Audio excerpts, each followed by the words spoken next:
ధరణి news జనం కోసం నిజం కోసం సామాన్య గొంతుక. Welcome to Dharani TV. ఈ రోజు న్యూస్ అప్డేట్స్ ఏంటో చూద్దాం. మీడియా మిత్రులందరికీ స్వాగతం. ఈనాటి ఈ ప్రెస్ కాన్ఫరెన్స్ ఉద్దేశించి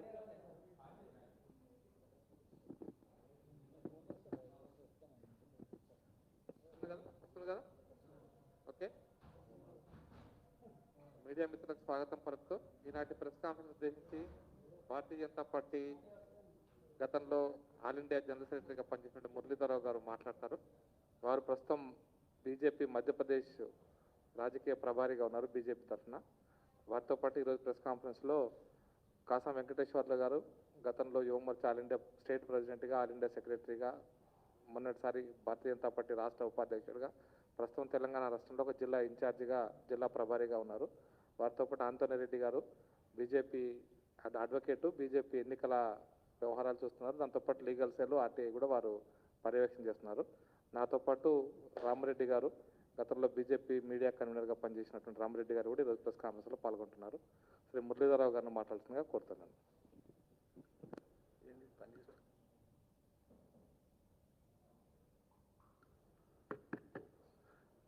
మీడియా మిత్రులందరికీ కూడా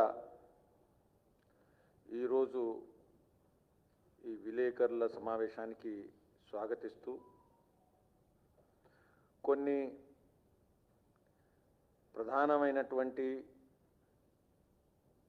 ముఖ్యంగా తెలంగాణ అభివృద్ధి, తెలంగాణ రాజకీయ పరిదృశ్యం దృష్టిలో మీ ద్వారా ప్రజల ముందుకు తీసుకెళ్లడం కోసం ఈరోజు ఈ విలేకరుల సమావేశంలో నేనున్నాను.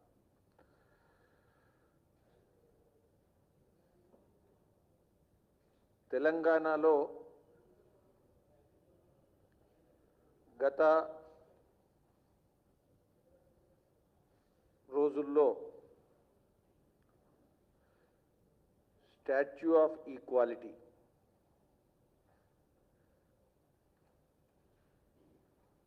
పూజ్య చిన్నజీయర్ స్వామి వారి ఆధ్వర్యంలో, మార్గదర్శనంలో, వారి ప్రమేయంతో, చొరవతో 1000 సంవత్సరాల వార్షికోత్సవం సందర్భంగా గత కొన్ని సంవత్సరాలుగా ఏదైతే ఒక దేశవ్యాప్తంగా, ప్రపంచవ్యాప్తంగా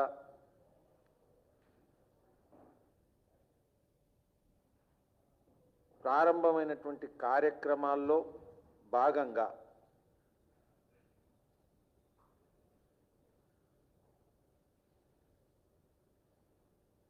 శ్రీ రామానుజాచార్యుల వారి ప్రపంచంలో అతిపెద్దదైనటువంటి విగ్రహాన్ని ప్రతిష్ఠించడం జరిగింది. ముఖ్యంగా ఈ సందర్భంగా తెలంగాణ ప్రజల తరపున, దక్షిణ భారతదేశ ప్రజల తరపున, యావత్ భారతదేశంలో ఉండేటువంటి సనాతన ధర్మ ప్రేమికుల తరపున, ప్రపంచవ్యాప్తంగా నివసిస్తున్నటువంటి సనాతన ధర్మ అనుయాయుల తరపున పూజ్యులైనటువంటి చిన్నజీయర్ స్వామివారు చేసినటువంటి ఈ మహత్తరమైనటువంటి కార్యక్రమాన్ని భారతీయ జనతా పార్టీ చాలా గొప్పదైనటువంటి, చరిత్రలో మరవలేనటువంటి కార్యక్రమంగా మేము భావిస్తున్నాం. ముఖ్యంగా హైదరాబాదులో భవిష్యత్తు భారతదేశము, భవిష్యత్తు ప్రపంచానికి మళ్ళీ మార్గదర్శనం కాగలిగేటువంటి యావత్ మానవాళి కళ్యాణానికి ఉపయోగపడేటువంటి సమానత్వాన్ని, సామరస్యాన్ని బోధించినటువంటి రామానుజాచార్యుల వారి యొక్క విగ్రహం ఏదైతే ఉందో ఇది ఖచ్చితంగా హైదరాబాదును చరిత్ర పుటల్లో, ప్రపంచ మ్యాపులో చిరస్థాయిగా తీసుకొచ్చేటువంటి కార్యక్రమంగా మేము భావిస్తున్నాం. ఇంకొక వైపు హైదరాబాద్ అంటే 400 సంవత్సరాల బానిసత్వ చరిత్ర, అదేవిధంగా సమాధుల చరిత్ర, తెలంగాణ ప్రజలకు కానీ భారత ప్రజలకు కానీ స్వాభిమానము, ఆత్మగౌరవానికి సంబంధం లేనటువంటి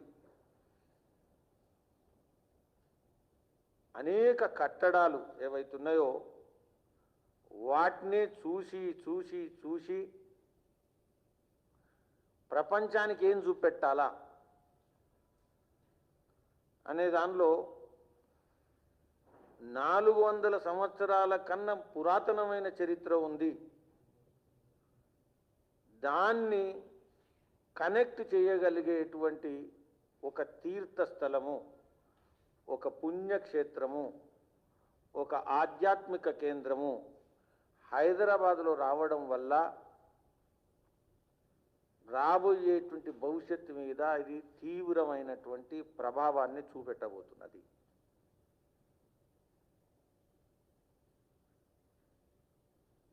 పగిలినటువంటి గుళ్ళు, పగిలినటువంటి విగ్రహాలు, ఇరిగినటువంటి విగ్రహాలు, ఆక్రమించబడ్డటువంటి కోటలు, ఫ్యూడలిజానికి ప్రతీకలైనటువంటి కట్టడాలు, వాటి ముందు ఒక నూతన ఉత్తేజాన్ని ఇచ్చేటువంటి ఈ కేంద్రం ఈరోజు హైదరాబాద్లో రావడం వల్ల ఖచ్చితంగా తెలంగాణ భవిష్యత్తు, భారతదేశం యొక్క భవిష్యత్తు, దక్షిణాది యొక్క భవిష్యత్తు ప్రపంచానికే మార్గదర్శనం అయ్యేటువంటి ప్రయాణం కొనసాగించబడుతుంది అనేటువంటి విశ్వాసం ఏదైతుందో ఈ కార్యక్రమం ద్వారా వచ్చింది.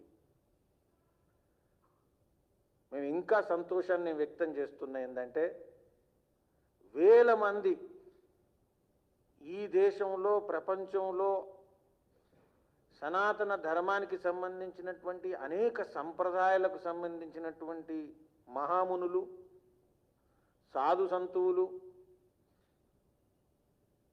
కశ్మీర్ నుంచి కన్యాకుమారికి విస్తరించినటువంటి అనేకమైనటువంటి ప్రసిద్ధిగాంచినటువంటి వాళ్ళందరూ కూడా ఈ యొక్క కార్యక్రమాల్లో భాగంగా రావడం వల్ల తెలంగాణ భూమి పావనమవుతున్నది. ఆత్మ గౌరవం యొక్క కోరికలు, ఆకాంక్షలు బలోపేతమవుతున్నాయి. వీళ్ళు వచ్చినటువంటి అడుగు వేసినటువంటి ఈ పుణ్యక్షేత్రం రాబోయేటువంటి రోజుల్లో ఖచ్చితంగా మళ్ళీ వేల సంవత్సరాల కింద ఉండేటువంటి ఈ క్షేత్రం వైభవం విస్తరిస్తుంది అనేటువంటి ఆశాభావాన్ని ఈ సందర్భంగా నేను వ్యక్తం చేస్తూ, ఈ సందర్భంగా రాజకీయంగా నేను ఒక విషయాన్ని ప్రస్తావిస్తున్నాను. గౌరవ ముఖ్యమంత్రి కేసీఆర్ గారు ఈ మంచి ఉత్తమమైనటువంటి కార్యక్రమం సందర్భంగా దేశ ప్రధాని నరేంద్ర మోదీ గారు ప్రత్యేకంగా తెలంగాణకు వస్తే సమానత్వాన్ని ప్రబోధించినటువంటి ఆ మహామూర్తి యొక్క విగ్రహాన్ని ఆవిష్కరించడానికి వస్తే అభద్రమైనటువంటి, అగౌరవమైనటువంటి, నీచమైనటువంటి, కించపరిచేటువంటి ప్రజాస్వామ్యంలో మనం ఎప్పుడు కూడా ఊహించనటువంటి కింది స్థాయికి వెళ్ళి వ్యక్తిగతమైనటువంటి దూషారోపణలు చేయడం,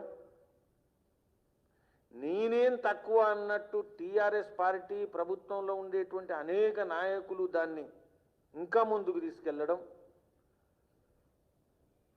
how Narendra Modi ji is qualified, Narendra Modi గారు దీనికి ఏ విధంగా అర్హుడు అనేటువంటి దూషారోపణలు చేస్తున్నటువంటి సందర్భంగా నేను ఒక విషయం చెప్పదలుచుకున్నాను. ఈ విగ్రహ ఆవిష్కరణ సందర్భంగా ఏర్పాటైనటువంటి కార్యక్రమంలో ప్రధాని నరేంద్ర మోదీ గారిని ఎందుకు పిలిచాము అని భారతీయ జనతా పార్టీ కాదు, నాలాంటి నాయకులు కాదు, ఇతరులు కాదు, స్వయంగా పూజ్య చిన్నజీయర్ స్వామి వారు ఎందుకు అర్హులు, ఎందుకు వారికి పిలిచారు, ఎందుకు వారినే పిలవాలా అనేటువంటి విషయాన్ని వారి ప్రస్తావన కార్యక్రమంలో, ఆహ్వాన కార్యక్రమంలో, పరిచయ కార్యక్రమంలో స్వయంగా చిన్నజీయర్ స్వామి వారు వివరించారు. అందరిని కూడా, ముఖ్యంగా టీఆర్ఎస్ ప్రభుత్వ నాయకుల్ని, కేసీఆర్ గారిని ఆ వీడియో ఇంకొకసారి రీప్లే చేసి చూడండి. రాజకీయ నాయకులు కాదు పూజ్య స్వామీజీ, పోటీ రాజకీయాల్లో లేరు, వ్యక్తిగతంగా వారికి ఏది అవసరం లేదు. సంపూర్ణ మానవాళి యొక్క కళ్యాణానికి అంకిత భావంతో పనిచేస్తున్నటువంటి చిన్నజీయర్ స్వామి వారు మాట్లాడినటువంటి మాటలు ఏవైతున్నాయో అవి మీకు సమాధానాలు. తెలంగాణ ప్రజల్ని, తెలుగు ప్రజల్ని ఒకసారి మీరందరూ చూశారు, మళ్ళీ వినండి, అదే సమాధానము అని నేను ఒకసారి చెప్తున్నాను. మిత్రులు అర్థం చేసుకోండి, రాజకీయాల్లో పోటీ ఉంటుంది, ప్రజాస్వామ్యం ఉన్నన్ని రోజులు, భారతదేశం ఉన్నన్ని రోజులు ఈ పోటీ ఉంటుంది, పోటీ రాజకీయాలు ఉంటాయి. పోటీ రాజకీయాలు అంటే దుర్భాషలు ఆడడం, అసభ్యంగా మాట్లాడడం, బూతుల మ్యానుఫ్యాక్చరింగ్ ఫ్యాక్టరీ లెక్క ఉండడం, ఇది తెలంగాణ ప్రభుత్వానికి కానీ, తెలంగాణ ప్రజలకు కానీ, తెలంగాణ సమాజానికి కానీ గౌరవాన్ని తీసుకొచ్చేటువంటి చర్య కాదు. ఇది ఆపండి, దయచేసి ఆపండి. ఇది భారతీయ జనతా పార్టీ కోసం కాదు మిత్రులారా. ఈ సందర్భంగా నేను ఇంకొక మనవి చేస్తున్నాను. ప్రజా హక్కుల కోసం, ప్రజాస్వామ్య హక్కుల కోసం, విలువల కోసం, రాజకీయాలకు అతీతంగా మేము పోరాటం చేస్తున్నామనేటువంటి హ్యూమన్ రైట్స్, లిబర్టీసు ఇలాంటి అనేకం ప్లాట్ఫామ్స్ పెట్టుకున్న వాళ్ళందరూ, లేదా తెలంగాణ మేధావులు, తెలంగాణ విశ్వవిద్యాలయాల్లో తెలంగాణ ప్రతిష్ట, తెలంగాణ గౌరవము, తెలంగాణ సంస్కృతి కోసం అంకిత భావంతో జీవితాన్ని సమర్పించినటువంటి పెద్దలు, అయ్యా ఒక స్వతంత్రమైనటువంటి బీజేపీ కాదు, తెలంగాణ టీఆర్ఎస్ కాదు, ఒక స్వతంత్రమైనటువంటి చొరవ తీసుకొని బూతులు ప్రజాస్వామ్యానికి మేలు చేయవు, బూతుల వల్ల రాజకీయాలు బాగుపడవు అని అందరికీ మీరు దయచేసి వినటువంటి వాళ్లకు ఒక ఫినాయిల్ డబ్బా సప్లై చేయమని కోరుతున్నాను. రాజకీయ విమర్శలకు మేము సిద్ధం, పోరాటానికి మేము సిద్ధం, త్యాగాలకు మేము సిద్ధం, జైళ్లకు వెళ్ళడానికి మేము సిద్ధం. మా జీవితాలే వీటికి నిదర్శనం. కానీ ఫినాయిల్ డబ్బా పోసుకుంటే తప్పిస్తే బయట తిరగలేనటువంటి జీవితాన్ని జీవించకండి అని నేను దేశభక్తులైనటువంటి వాళ్ళకు కూడా పిలుపిస్తున్నా. దయచేసి రాజకీయ రంగంలో బూతుల విషయంలో ప్రక్షాళన ఉద్యమాన్ని చేపట్టాలని. మిత్రులారా, ఈరోజు తెలంగాణలో ఏదైతే పోరాటం ప్రారంభమైందో నేను మీకు ఖచ్చితంగా చెప్తున్నాను. నిన్న పార్లమెంట్లో దేశ ప్రధాని నరేంద్ర మోదీ గారు మళ్ళీ వినండి, మళ్ళీ వినండి ఏం మాట్లాడారు. భారతీయ జనతా పార్టీ కన్నా మించినటువంటి అంకిత భావంతో తెలంగాణ ఉద్యమంలో పనిచేసినటువంటి పార్టీ కానీ నాయకుడు కానీ లేడు అని నేను ఘంటాపదంగా చెప్తున్నాను. We are second to none. we have been on the forefront.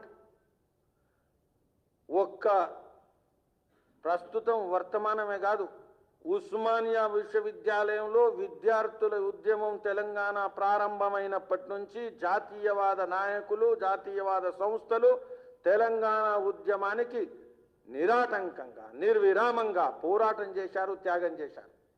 Certificate ఇచ్చేటువంటి అధికారం ఎవరికి లేదు. సర్టిఫికెట్ కోరుకునేటువంటి పరిస్థితుల బీజేపీ లేదు. తెలంగాణ ప్రజలకు తెలుసు.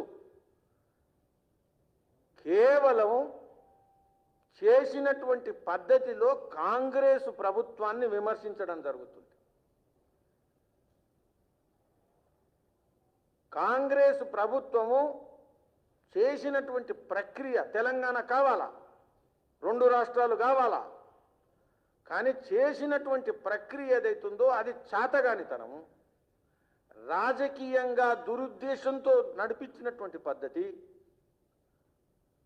నాయకత్వంలో ఉండేటువంటి సామర్థ్యం లేనటువంటిది స్పష్టంగా కనబడడం. దాన్ని కాంగ్రెస్ను విమర్శిస్తే, కాంగ్రెస్ ప్రభుత్వ పద్ధతులను విమర్శిస్తే తెలంగాణ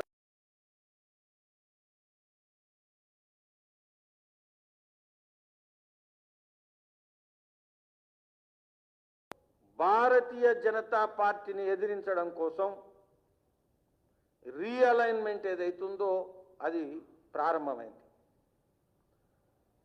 ఇతర అనేక రాష్ట్రాల్లో ఏదైతే బైపోలార్ పాలిటిక్స్, 2 రకాల రాజకీయాలు ఏదైతే ఉండేటువంటి పరిస్థితి ఉందో అది తెలంగాణలో ప్రారంభమైంది.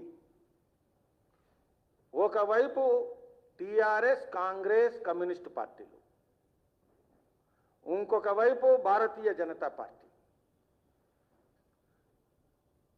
తెలంగాణలో బైపోలార్ పాలిటిక్స్ ఏవైతున్నాయో, మల్టీపోలార్ కాదు, మల్టీ కార్నర్డ్ కాదు, రాబోయేటువంటి రోజుల్లో టీఆర్ఎస్ నాయకత్వంలో కూటమికి వ్యతిరేకంగా జాతీయవాదం, తెలంగాణ ప్రాంత అభివృద్ధి కోసం అంకిత భావంతో ఉండేటువంటి భారతీయ జనతా పార్టీ ఒక ధ్రువం. ఇది స్పష్టంగా కనబడుతుంది.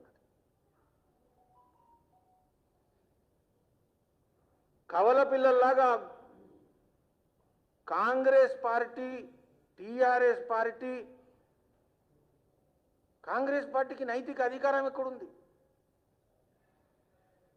ఇప్పుడే కాదు, అనేక సంవత్సరాలుగా త్యాగం చేసినటువంటి వాళ్ళ ప్రాణాలు పోవడానికి ఒక పార్టీ కనుక బాధ్యత వహిస్తే అది కాంగ్రెస్ పార్టీ. అటువంటి కాంగ్రెస్ పార్టీతోని కలిసినటువంటి చరిత్ర కలిగింది కూడా టీఆర్ఎస్ మాత్రమే. సాయుధ పోరాటంలో పాల్గొన్నటువంటి కమ్యూనిస్టు పార్టీలు కేవలం నిజాంకు వ్యతిరేకంగా పోరాటం చేయలేదు, భారతదేశానికి వ్యతిరేకంగా పోరాటం చేశారు. స్వతంత్ర దేశంగా ఆవిర్భావం కావాలని స్టాలిన్తో సమావేశమయ్యారు. మీ చరిత్ర కనుక బయటికి తీస్తే నవతరం ముందు తల ఎత్తుకొని నడవలేరు. దేశభక్తి అధ్యాయాల్లో సింగిల్ లైన్ లేనటువంటి కమ్యూనిస్టు పార్టీలు, మ్యూజియం పార్టీలు, వీళ్ళతోని కలిసి బీజేపీకి వ్యతిరేకంగా పోరాటం చేయాలనుకుంటున్నటువంటి టీఆర్ఎస్కు తెలంగాణ ప్రజలు శాశ్వతంగా శాస్తి చెప్తారు. మేము రెడీ ఉన్నాం, ఎదుర్కోవడానికి సిద్ధంగా ఉన్నాం. దీనికోసం కార్యక్రమాలు, ధర్నాలు, కంప్లీట్ దుష్ప్రచారం. భారతీయ జనతా పార్టీ కార్యకర్తలు 1951 నుంచి ఎక్కడ దాడులు జరిగితే, ఎక్కడ హత్యలు జరిగితే అక్కడ పార్టీ పెరిగింది. పార్టీ కానీ ఎప్పుడు తగ్గలేదు, ఓడిపోలేదు. 1951 తర్వాత శ్యామప్రసాద్ ముఖర్జీ ప్రాణాలు అర్పిస్తే ఇన్ని సంవత్సరాలైనా మేము మర్చిపోలేదు. 370 కోసం ప్రాణాలు అర్పిస్తే 370ని బుట్టదాఖలు చేసేంత వరకు భారతీయ జనతా పార్టీ విశ్రమించలేదు. కాబట్టి మిస్టర్ టిఆర్ఎస్ నాయకులారా గుర్తుపెట్టుకోండి, భారతీయ జనతా పార్టీ కార్యకర్తలను, సిద్ధాంతాన్ని దాడి చేస్తే ఇంతింతై వటుడింతై అనేటువంటి పద్ధతిలో తెలంగాణలో విస్తరిస్తాము. రామరాజ్య స్థాపన తెలంగాణలో అయ్యేంత వరకు. What is good governance? సుశాసనం అంటే ఏంటి? ఇంగ్లీష్ పుస్తకాల్లో, లేకపోతే అమెరికన్ పుస్తకాల్లో, ఇంగ్లాండ్ పుస్తకాల్లో భారతదేశము, తెలంగాణ ప్రజలు చదువుకోవాల్సిన అవసరం లేదు. సుశాసనం అంటే మారు పేరు రామరాజ్యం. వాల్మీకి రామాయణంలో చెప్పడం జరిగింది. పూజ్య చిన్నజీయర్ స్వామి గారు కూడా వివరించడం జరిగింది. అలాంటి రామరాజ్యాన్ని తెలంగాణలో అవినీతికి వ్యతిరేకంగా, కుటుంబ రాజకీయాలకు వ్యతిరేకంగా, సామాన్యమైనటువంటి ప్రజలకు యొక్క సాధికారతను పెంచే విధంగా మేము ఖచ్చితంగా ప్రజలను ఒప్పిస్తాం, ప్రజల తీర్పును పొందుతాం. ఆగేది లేదు, విశ్రమించేది లేదు. మిత్రులారా, మీరు గమనించాలి, తెలంగాణలో ఏం నడుస్తుంది? 400 సంవత్సరాల చరిత్రనే తెలంగాణ చరిత్రనా? ఆసఫ్జాహీ డైనాసిటీ, కులీ కుతుబ్షాహీ డైనాసిటీ, లేకపోతే బహుమని సుల్తానీలు, ఇదేమన్నా తెలంగాణ చరిత్రనా? నేను అడుగుతున్నా, తెలంగాణ అభివృద్ధి కోసం, తెలంగాణ గుర్తింపు కోసం, తెలంగాణ గౌరవం కోసం టిఆర్ఎస్ ప్రభుత్వం గత 7.5 సంవత్సరాల్లో ఏం చేసిందని. నా వరంగల్, నా కాకతీయ సామ్రాజ్యము వరంగల్ది కాదు, మచిలీపట్నం వరకు, కింద మధురై వరకు విపరీతమైనటువంటి భూ క్షేత్రంలో విస్తరించినటువంటి సామ్రాజ్యం. గొలుసు చెరువులు ఈరోజు నువ్వు జీవిస్తున్నావు, ఆనందిస్తున్నావు. తెలంగాణ సమృద్ధికి ఆధారం ఈ గొలుసు చెరువులను నిర్మించింది కాకతీయ సామ్రాజ్యం. గణపతి దేవుడు, రాణి రుద్రమదేవి, ప్రతాపరుద్రుడు, వీళ్ళు. హైదరాబాదులో తెలంగాణ వచ్చిన తర్వాత గత 7.5 సంవత్సరాల ఎక్కడ తెలంగాణలో రాణి రుద్రమదేవి హైదరాబాదులో విగ్రహం ఎందుకు లేదు? ముంబైలో, మహారాష్ట్రలో, పూనాలో ఎక్కడికి పోయినా స్వాతంత్ర పిపాసకు ప్రతీక అయినటువంటి ఛత్రపతి శివాజీ విగ్రహం అన్ని పార్టీలు గౌరవిస్తుంటే, నా తెలంగాణ ప్రతీక అయినటువంటి రాణి రుద్రమదేవి హైదరాబాద్ నడి ఒడ్డిలో భారీ విగ్రహం ఎందుకు లేదు? నీకోసమా ప్రభుత్వం? గౌరవం కానీ గుర్తింపు లేనటువంటి తెలంగాణ, ముగలాయిలకు వ్యతిరేకంగా శిరవెత్తి, ఛాతి ఎత్తి నిలిచినటువంటి రాణి రుద్రమదేవి మహిళా సాధికారతకు 21వ శతాబ్దానికి కూడా ఒక నిదర్శనం, ఉదాహరణ. ఎందుకు లేదు వరంగల్లో? ఈ రోజున హైదరాబాద్ నుంచి వెళ్తున్నప్పుడు కాకతీయ తోరణ ద్వారం హైదరాబాదులో ఎందుకు లేదు? ప్రపంచం నుంచి టూరిస్టులు వస్తే హైదరాబాద్లో చూడాల్సింది ఏంటిది? ఈ టిఆర్ఎస్ ప్రగతి భవన్ ఉండేటువంటి కుటుంబ పాలన. రామప్ప యునెస్కో ఇచ్చింది, టూరిజం పెరగాల.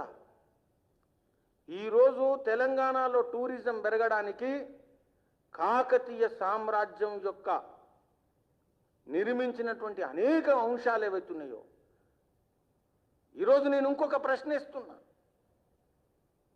నిజాం ప్రభుత్వంలో సాలార్జంగ్ మ్యూజియం, ఇలా ప్రపంచంలో ఎక్కడి నుంచి వచ్చినా సాలార్జంగ్ మ్యూజియం ఏం చూపెడుతున్నది? ఈ తెలంగాణలో 4000 సంవత్సరాల్లో ఉండేటువంటి చరిత్రకు సంబంధించినటువంటి మ్యూజియం, పెద్ద మ్యూజియం తెలంగాణలో ఎందుకు లేదు? బీజేపీ ప్రశ్నిస్తున్నది. భారతీయ జనతా పార్టీ నీకు చేత కాకపోతే ప్రతి నగరంలో రాణి రుద్రమదేవి, కాకతీయ తోరణం, హైదరాబాదులో చాలా విశాలమైనటువంటి మ్యూజియం, 4000 సంవత్సరాలు శాతవాహనుల కాలం నుంచి కాకతీయుల కాలం నుంచి ఉండేటువంటి 4000 సంవత్సరాల 5000 సంవత్సరాల సంస్కృతి ఏదైతుందో దాన్ని ప్రతిబింబించేటువంటి మ్యూజియం ఎందుకు కట్టలే? నీ ఇల్లు కట్టుకుంటున్నావు, నీ ఫార్మ్ హౌస్ కట్టుకుంటున్నావు, ఏది నీది? ఎక్కడో చిన్న చిన్న గుడారాలల్లా లేకపోతే ఇంట్లో పనికిరానటువంటి చిన్న మ్యూజియంలు ఎందుకున్నాయి? ఏ 400 సంవత్సరాల్లో నా సంస్కృతిని, నా గుర్తింపును, నా యొక్క సమృద్ధిని, నా పూర్వ వైభవాన్ని అణిచివేసి నా మ్యూజియంలను నాశనం చేసినటువంటి ఈ నిజాం ప్రభుత్వము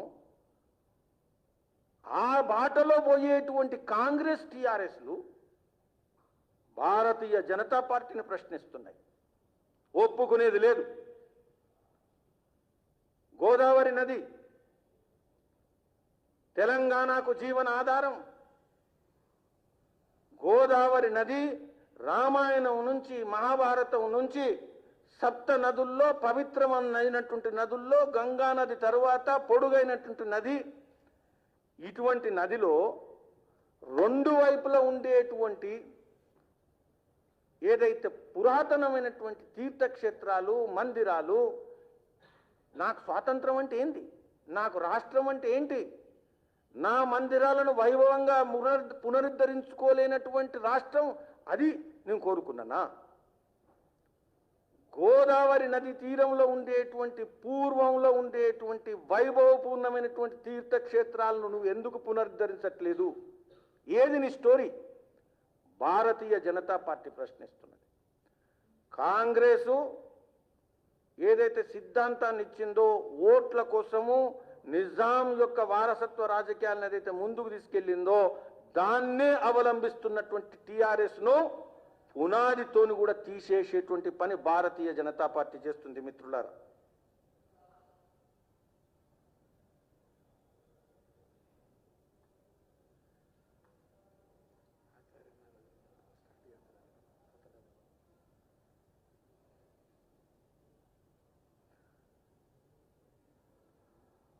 మీరు TRS government commitment to 4,000, 5,000 history of Telangana is big zero. Bharatiya Janata Party will take up all these big projects. విడిచిపెట్టేది లేదు. ఎందుకంటే ప్రపంచం కోరుకునేది తెలంగాణలో 400 సంవత్సరాల చరిత్ర కాదు, 5,000 సంవత్సరాల చరిత్ర. మిత్రులారా, టీఆర్ఎస్ ఏం చేస్తున్నది? నేను ఛాలెంజ్ చేస్తున్నా. టీఆర్ఎస్ టెంపుల్స్లో మాఫియా ఏదైతుందో, ఇవాళ టెంపుల్స్ ఏదైతే మాఫియా ఏదైతుందో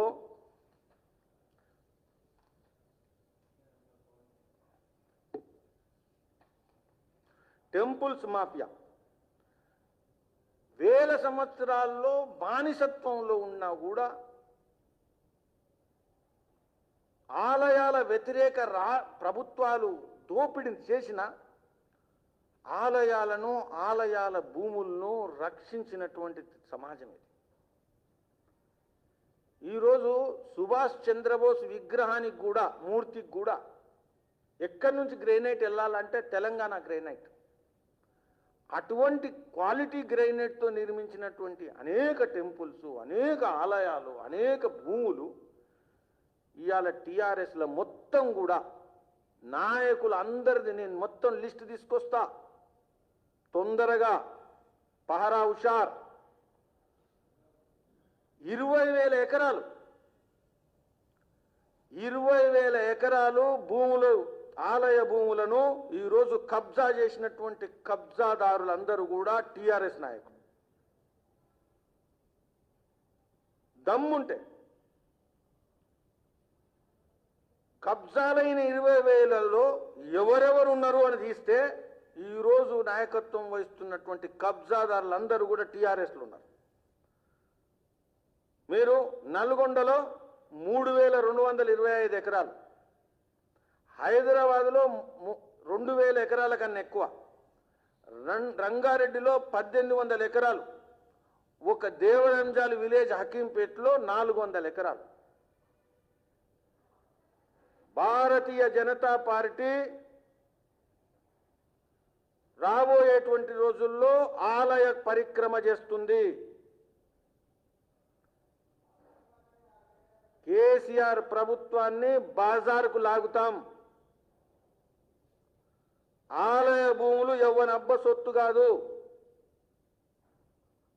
ఆలయ భూముల మీద కన్నేసినటువంటి భూబకాసర్లందరినీ కూడా చౌరస్తాల నిలబెట్టి అగ్గి మీద నిలబెడతాం.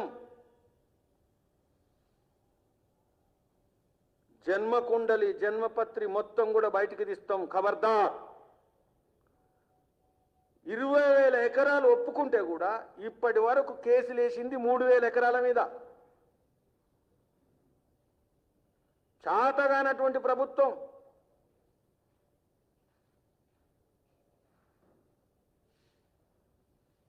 అవినీతి ఇక్కడుందా అక్కడుందా అని కాదు, ఎక్కడెక్కడ చూసినా ఎక్కడెక్కడ మాట్లాడినా అన్నిట్లో కూడా 10% కాదు 30% కమిషన్కి వచ్చింది ఈ ప్రభుత్వము. కాళేశ్వరమే కాదు, శాండ్ మైనింగు, ఇంకా ఇతర మైనింగులు. మేమిగ ఉంటామో ఉండమో అనేటువంటి పద్ధతిలో దోపిడీ, పగలు దోపిడీ ప్రారంభమైంది. మొత్తం కూడా ఎక్కడ చూసినా మెగా స్కామ్. భారతీయ జనతా పార్టీ అవినీతి విషయంలో మేము మాట్లాడుతున్నాం అనేది కాదు, విడిచిపెట్టము. ఇంకొక ప్రముఖమైనటువంటి విషయం, తెలంగాణలో హైదరాబాదులో చెరువులు, కుంటలు. భారతీయ జనతా పార్టీ చెరువు పరిక్రమ మొదలు పెడుతుంది మిత్రులారా. టీఆర్ఎస్ అంటే చెరువులు మాయం, టీఆర్ఎస్ అంటే దేవాలయాలు మాయం, టీఆర్ఎస్ అంటే ఇసుక, ఇతర మైనింగుల కుంభకోణాలు. కాళేశ్వరం నుంచి మొదలుకుంటే, గోదావరి ప్రవేశించినప్పటి నుంచి మొదలుకుంటే ఇక్కడి వరకు ఎక్కడ చూసినా అవినీతి, ఛాలెంజ్. దీని విషయంలో విడిచిపెట్టేది లేదు మిత్రులారా. నిరుద్యోగం విషయంలో నేను ఒక ప్రధానమైనటువంటి అంశం, తెలంగాణ తీసుకురావడంలో యువకుల యొక్క బలిదానం అందరూ మాట్లాడుతున్నప్పుడు, ఈరోజు భారతదేశంలో ఎక్కడ కూడా విశ్వవిద్యాలయాల్లో, నేను ఇంతకుముందు విశ్వవిద్యాలయ విషయంలో ప్రతి విశ్వవిద్యాలయం యొక్క అంకెతో పాటు చెప్పిన, ప్రెస్ కాన్ఫరెన్స్ పెట్టి, వైస్ ఛాన్సలర్స్ కూడా లేరంటే కేవలం వైస్ ఛాన్సలర్స్ నియమించింది. 65% యావరేజ్లో, కొన్ని యూనివర్సిటీస్లో 70-80% టీచింగు, నాన్ టీచింగు, ప్రొఫెసర్ జాబులు ప్రభుత్వంలోకి వచ్చిన తర్వాత నియమించడం కాకుండా ఇంకా కొత్తగా రిటైర్ అయినటువంటి పోస్టులు కూడా ఖాళీ అవుతున్నాయి మిత్రులారా. ఇక్కడ నేను ప్రెస్ కాన్ఫరెన్స్ పెట్టిన తర్వాత అనేక పేపర్లలో కూడా ఇంకా డిక్లేర్డ్ డీటెయిల్స్కి వచ్చినాయి. పిఆర్సీ నుంచి నివేదికలో ఫ్రెష్ 1,91,126 ఖాళీలు ఉన్నాయి 13 జూలై 2021. ఆ తర్వాత మహానుభావుడు ముఖ్యమంత్రి కేసీఆర్ గారు 6 అక్టోబర్ 2021లో స్టేట్మెంట్ ఇవ్వడం జరిగింది. 2 నెలల్లో 80,000 కొలువులు. అక్టోబర్ అయిపోయింది, నవంబర్, డిసెంబర్, జనవరి, ఫిబ్రవరి. మిత్రులారా, ఏమైంది? చాత కాదు, ఇక సాధ్యం కాదు ఈ ప్రభుత్వంతో. 8 సంవత్సరాలు వాళ్ళు కంప్లీట్గా సమయాన్ని పొడగొట్టుకున్నారు. ఇండ్ల విషయంలో భారతీయ జనతా పార్టీ ఒకవైపు మొత్తం భారతదేశంలో ప్రపంచ రికార్డు సాధిస్తున్నది.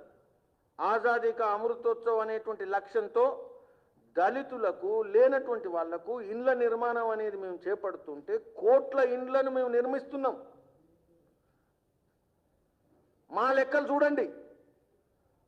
ఆ సమయంలో కొత్త కాన్సెప్ట్ ఇంకా నేను ఎక్కువ ఇస్తా అని 20,91,57 ఇండ్లను శాంక్షన్ చేస్తే 30 నవంబర్ 21 వరకు 1,07,000 నిర్మించింది. అంటే 20 లక్షలల్లా 1 లక్ష నిర్మించినావు 7 సంవత్సరాలకు.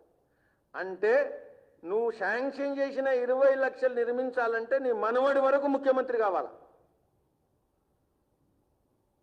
7 సంవత్సరాల కాదు. అంటే అర్థం చేసుకోండి, ఇప్పటి వరకు తాళచేలు ఇచ్చినటువంటి గృహప్రవేశం చేసినటువంటి ఇండ్లు కేవలం 13,777. ఇంకా నిర్మాణం అవుతున్నది 1,20,000.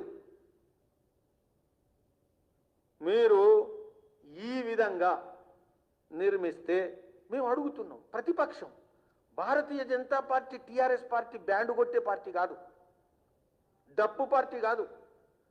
ప్రజలు మమ్మల్ని ఒక ప్రతిపక్షంగా ఉండమని అన్నారు. మేము నిజమైనటువంటి ప్రతిపక్షంగా ఉండాలనుకున్నప్పుడు మా బాధ్యత ప్రశ్నించడం. నువ్వు చేయనటువంటి పనులను ప్రశ్నించడమే బీజేపీ పని. అటువంటి ప్రశ్నిస్తే ప్రశ్నకు సమాధానం కాకుండా బూతు సమాధానం. ఏ మహిళలు, ఏ తల్లులు కూడా తన కొడుకులతో ఇటువంటి బూతులు నేర్పించాలా, మాట్లాడాలని కోరుకోనటువంటి. కాబట్టి మిత్రులారా, భారతీయ జనతా పార్టీ రాబోయేటువంటి రోజుల్లో కేటీఆర్ ఆ మధ్యన మా జాతీయ అధ్యక్షులకు ఒక ఉత్తరం రాశారు. భారతీయ జనతా పార్టీ నాయకులు బూతులు మాట్లాడుతున్నారు. ఫస్ట్ ఫినాయిల్ తీసుకొని టీఆర్ఎస్ పార్టీ వర్కింగ్ ప్రెసిడెంట్ సాఫ్ చేయాలి. కాబట్టి రాబోయేటువంటి రోజుల్లో నిజమైనటువంటి టీఆర్ఎస్కు వ్యతిరేకంగా ప్రతిపక్షంగా వ్యవహరించేటువంటి తెలంగాణ ప్రజల యొక్క సంస్కృతి, గౌరవము, సభ్యత, వాటి కోసం 4,000-5,000 సంవత్సరాల నుంచి ఉండేటువంటి చరిత్రకు అండగా నిలబడేటువంటి సమానత్వం, సామరస్యాన్ని ప్రజల్లో పెంపొందించేటువంటి రాజకీయాలు తీసుకొచ్చేటువంటి, అవినీతి లేనటువంటి కుటుంబ రాజకీయాలు. కాంగ్రెస్, ఎంఐఎం, టీఆర్ఎస్ 3 కూడా కుటుంబ పార్టీలు. డిఎన్ఏ 3 ఒకటే. వీటికి నిజమైనటువంటి ఆల్టర్నేటివ్ ఇచ్చేటువంటి పార్టీ బీజేపీనే. బూత్ నుంచి హైదరాబాద్ వరకు, రాజధాని వరకు పోరాటం మొదలైంది. పోరాటం ఆగదు. కేంద్ర ప్రభుత్వము, తెలంగాణ ప్రభుత్వం తెలంగాణ ప్రజల కోసం ఏమేం చేసింది అనేది నేను అనేక సార్లు మాట్లాడాను, మా పార్టీ మాట్లాడింది. ఈరోజు భారతదేశంలో అత్యధికమైనటువంటి జాతీయ రహదారులు ఇవాళ ఉన్నాయంటే మేమేం చేయకపోతే వచ్చినాయా? కాబట్టి మేము చెప్పినటువంటి ప్రతి మాట చేశాము, చేస్తాము. భారతీయ జనతా పార్టీకి తెలంగాణ కూడినటువంటి భారతదేశం పట్ల మాతృభావన ఉంది. కాబట్టి మేము అంకిత భావంతో పనిచేస్తాము. భవిష్యత్తు మీద మాకు విశ్వాసం ఉంది. భారతీయ జనతా పార్టీనే తెలంగాణలో రామరాజ్యం స్థాపిస్తుంది. ధన్యవాదాలు.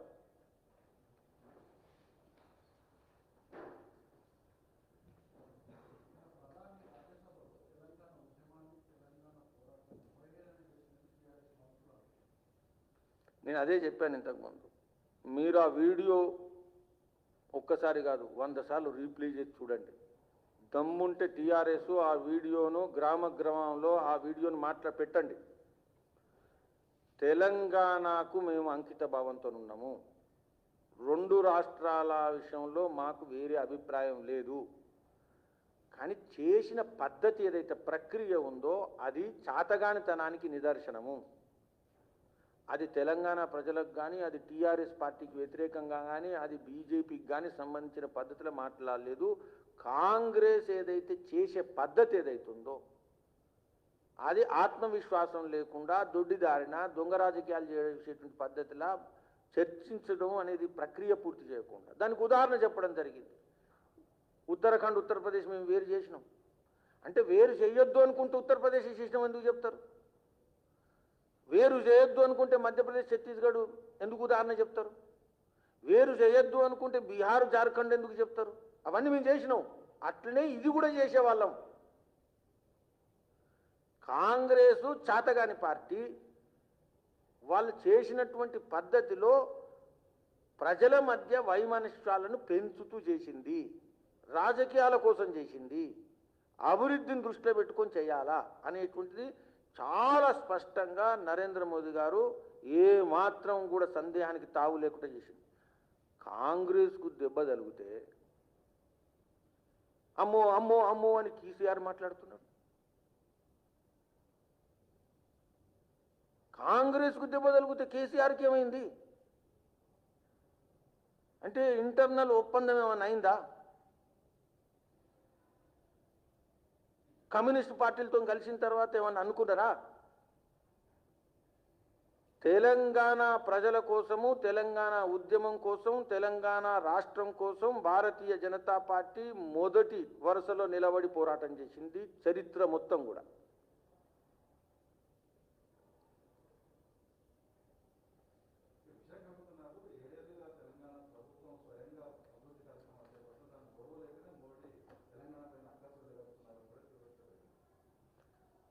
నువ్వు తెలంగాణ అభివృద్ధి చేస్తున్నావు,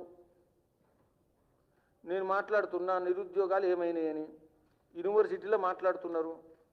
యూనివర్సిటీ వాళ్ళు సోషల్ మీడియాలో పెడితే తీసుకుపోయి బెదిరిస్తున్నావు.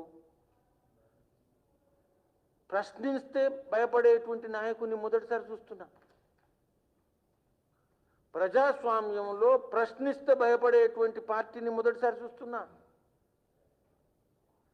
భారతీయ జనతా పార్టీ నువ్వు చేసిన పనులను డప్పు కొట్టడానికి లేదు. ఇక్కడ ప్రజలు మాకు ఓటు 4 ఎంపీలు గెలిపేయడం కానీ 3 ఎమ్మెల్యేలను గెలిపేయడానికి కానీ,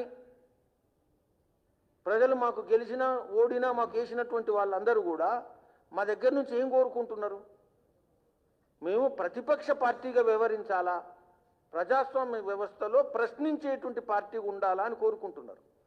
మేము ప్రశ్నిస్తున్నాం. మేము ప్రశ్నిస్తే నువ్వు సమాధానం ఇవ్వు. దానికి బూతులకేం సంబంధం?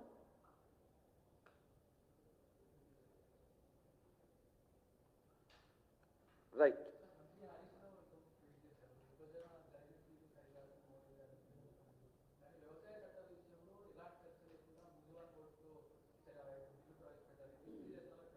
ఒక విషయం గుర్తుపెట్టుకోవాలా, హరీష్ రావు పార్లమెంట్లో చర్చ జరగలేదు, మూజువాని ఓటుకు సంబంధం లేదు, చర్చ జరగలేదు. చర్చ జరగడానికి మూజువాని vote is a separate issues.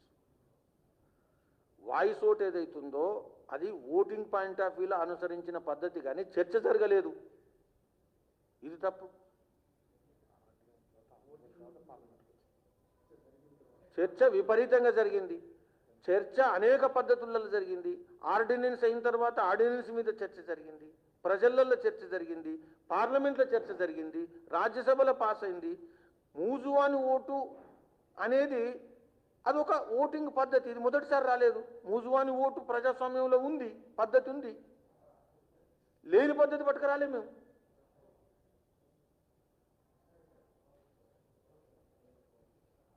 ఇవి ఇప్పటి వరకున్న న్యూస్ అప్డేట్స్. మరిన్ని న్యూస్ అప్డేట్స్ కోసం చూస్తూనే ఉండండి మీ ధరణి టీవీ.